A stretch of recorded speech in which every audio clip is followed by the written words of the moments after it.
Hi, I'm Peter Rose, founder of Longwood Currency Trading. Organizing your work time versus your trading time. Let's take a look at that because most folks work and have to fit their trading in somewhere to that paradigm. I don't work, so I'm retired. So when I discuss the times that I trade, getting up in the morning and judging my positions, whether there's a trade to be had or not, and if there isn't, just walk away from it, come back in maybe 20 minutes or maybe an hour or something like that, isn't really reflective of what most folks do. And a lot of the folks that are doing videos aren't working jobs. They've made enough money that trading is their full-time thing, and so they can sit there all day and they can analyze that stuff. But what are you going to do? One of the biggest faults that I've seen in people giving advice about doing trading, is you have to discipline yourself to trade at a certain time every day, and you just have to fit that in. You have to get up at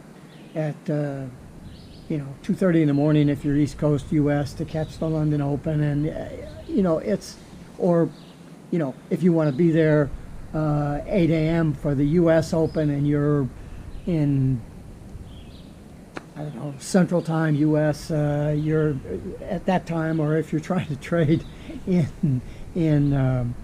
from Istanbul or something, it's just crazy. Look. The biggest problem is folks that tell you have to have the discipline to do something. Saying something like that is saying, you're overweight, so you go on a diet. Well, a diet is something that you don't want to do. So you don't do it. Or you do it long enough until you can't stand it anymore, right? And so the more logical way of dealing with a dietary issue is simply reducing the amount of the bad stuff that you eat and increasing the amount of the good stuff. So it isn't so much what you eat, it's the proportions that you eat them in. And trading is sort of the same way. You can't say, I'm going to get up at 7 or 5 o'clock every morning so I can trade for a couple of hours before I go to work, or I can do something from 4 o'clock in the morning until 5:30 when I have to get on the bus and go to work. I mean, you're forcing the time that you need to look in a creative manner, right, at the currency market so you can decide what you want to do. I don't think that works. When I worked, because I was trading when I worked, I didn't force myself.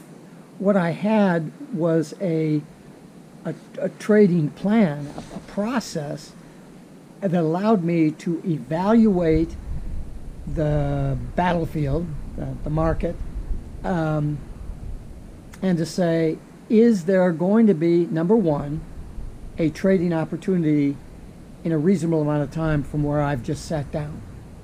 Number two, is it reasonable that we can complete that trade and get the number of pips that I'd like to get for the day within a reasonable amount of time? Well, what's a reasonable amount of time? I don't know. If you have to get up and get to work and you got to take a shower, then you have less time of reasonable time than you would if you didn't have to take a shower that particular day. And so your whole trading process can't be developed around watching these guys that do set and forget trades, because you're not good enough to do that yet. And also you're abrogating your responsibility to limit orders. And unless you have a really good trading platform and you know how to do a little programming so you can do OCO trades, which is order cancels order, you're not going to be able to do that. And you're definitely not going to be able to sit there for 5 hours until your trade comes through and you're making those critical decisions as to when to get out. If you're in live time trading and you're trailing your stop, you can make a decision to say, geez, this is just going to be a minor pullback. I'm willing to take an extra 5 or 10 pips to see if this isn't just a minor pullback. Wait, if it flips around, then I'm going to go forward, and I can readjust my stop to trade from there. If you're on a set and forget, you have a trailing stop that when it falls, price falls 10 pips below where it was, it's going to take you out. But maybe that isn't what you need to do. Remember, probably 80% of your money, unless you're sitting there and you're just grinding it out on a consistent basis over the long term. But if you're trading and you're trying to swing for the fence every now and then to make that one big trade, that only happens about 4% of the time when you're going to be able to swing for the fence like that. So you have to be prepared if you're grinding things out, and that'll give you a pretty good salary, but you're looking for those 4% of the time when you can swing for the fence and you can double or triple the amount of money that you make on your consistent trading. That's trading. You have to be there. Well, in the Gordon Gekko movie, Wall Street Never Sleeps, you have to be there for the turns. So how are you going to do that? You're not going to do it through discipline. You're going to do it through knowledge of your ability to trade. And that doesn't include using indicators, because you can't make indicator-based decisions in real time if you're not there, right? And so you have to learn how to trade. And trading really has nothing to do with the number of indicators that you're looking at, or the confluence of those indicators, or any of that kind of stuff. Trading is trading. If you know how to trade, you can trade stocks, currencies, bonds, cars, old tires, real estate. It doesn't make any difference. It's the principles of trading for the particular market that you're trading that you need to understand. If you understand the basis of trading itself, you can trade any market, because those principles are easy to change to fit the market, but the principle is the same. If you're trading a moving average crossover system in a stock market, it's going to be totally different than trying to do something stupid like that in a currency market. So discipline isn't going to work for you. The secret, if there's any secret, which doesn't do you any good, is that you have to learn how to trade. And I don't see many people out there that are really teaching you how to trade.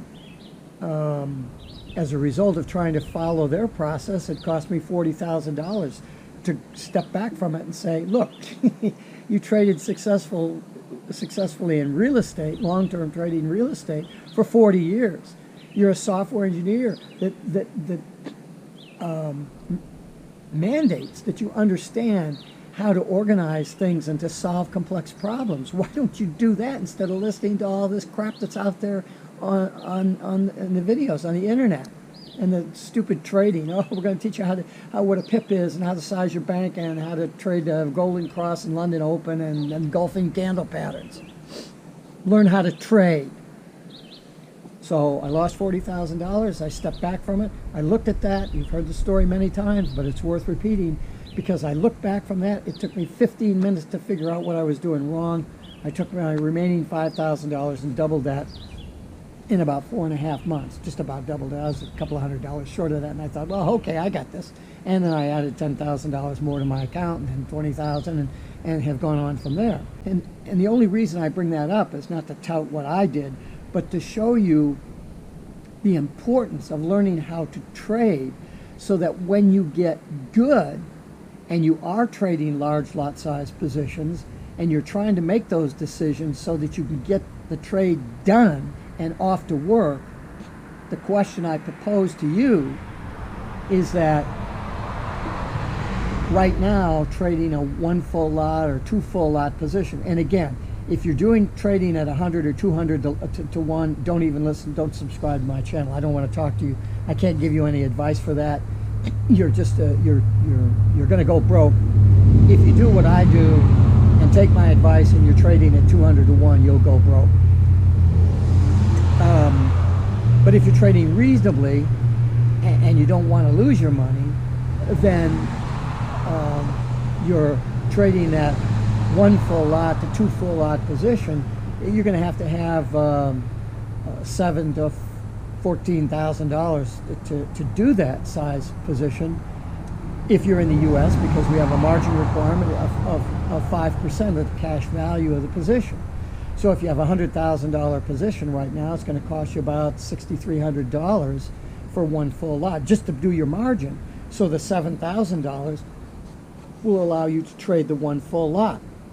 If you're in some other country where you don't have margin requirements and you're just trading on thin air at 200 to 1, you're going to eventually get yourself jammed up.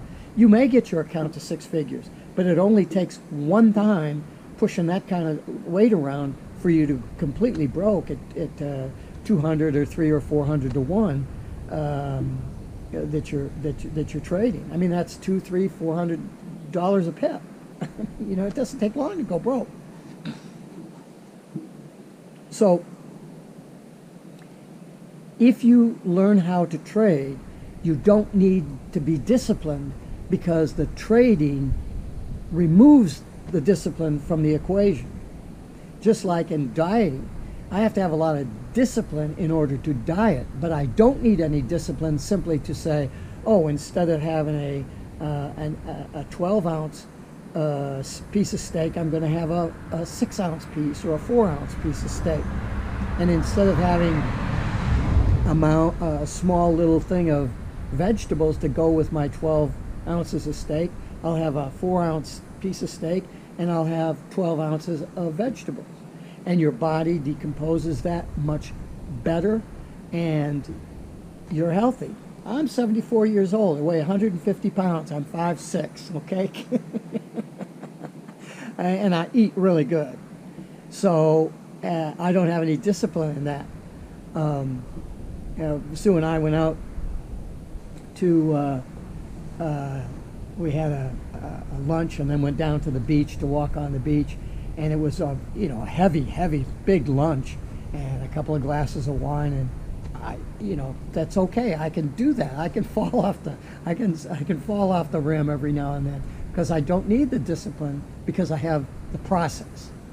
And trading is a process. So if you have the process down, you're going to be able to sit down at your desk at any time and look at the market. Obviously, you're going to want to pick a currency pair where the probabilistic times that you're going to be able to sit down at that market are prime time for the two pairs that you're trying to trade. If you are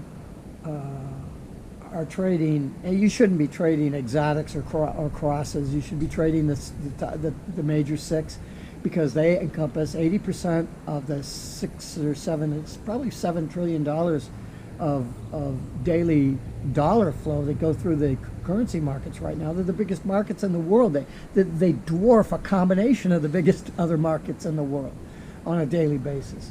And 80% of that volume is in the six major pairs. And 80% of that volume is in Euro USD. And so if you're trading an exotic, your spreads are too high, your ATR is too high, the volatility is all over the place, and the unpredictability of those markets is very difficult to trade. Such that when you're trying to learn how to trade, you're not learning how to trade, you're learning how to take advantage of these really high volatility situations. So then when you go to trade Euro USD, you won't be able to do it, because even when the thing does a runner and you get 20 or 30 pips on your run, that equivalent would be 200 maybe on another pair. You're really not learning trading. The most difficult thing that I have to do as an educator is to remove bad habits from a student's book of business.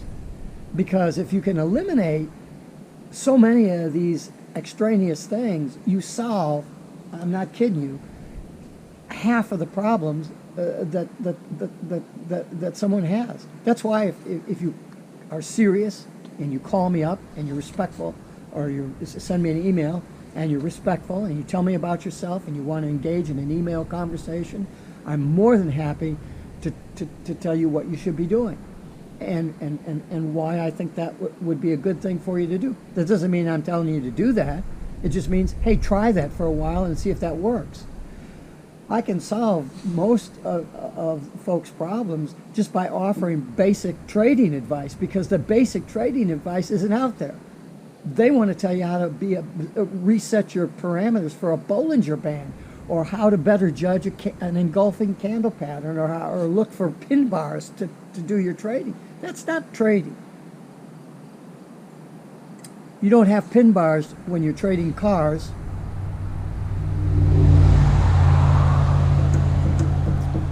Look,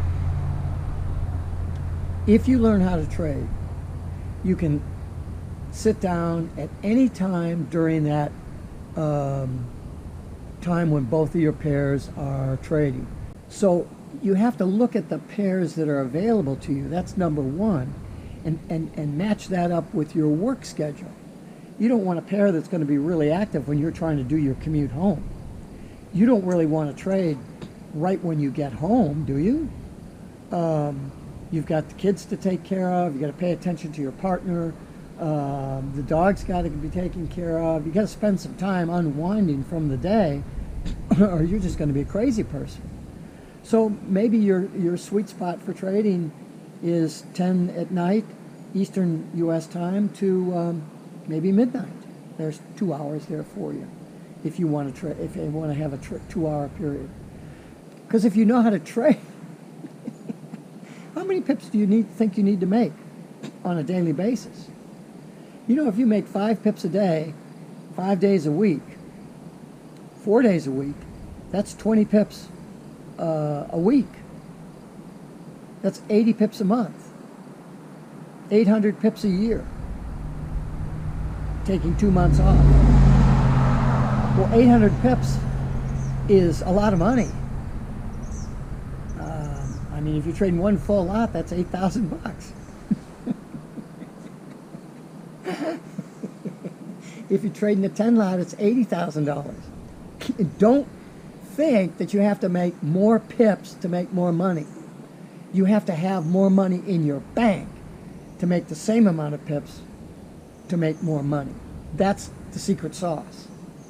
But if you don't have anybody that shows you how to trade based on those principles, you're going to have a hard time. I hope you can figure that out. But in order to make those transitions between what you think you need to do and what you can do with a certain small amount of time, that's an easy transition to make, because you're not trying to base it on discipline. So don't worry about disciplining yourself to trade in a certain block of time. Be sure that you understand the trading process itself, and then you'll be all set. Peter Rose, Longwood Currency Trading. Have a great day and have a great trading day.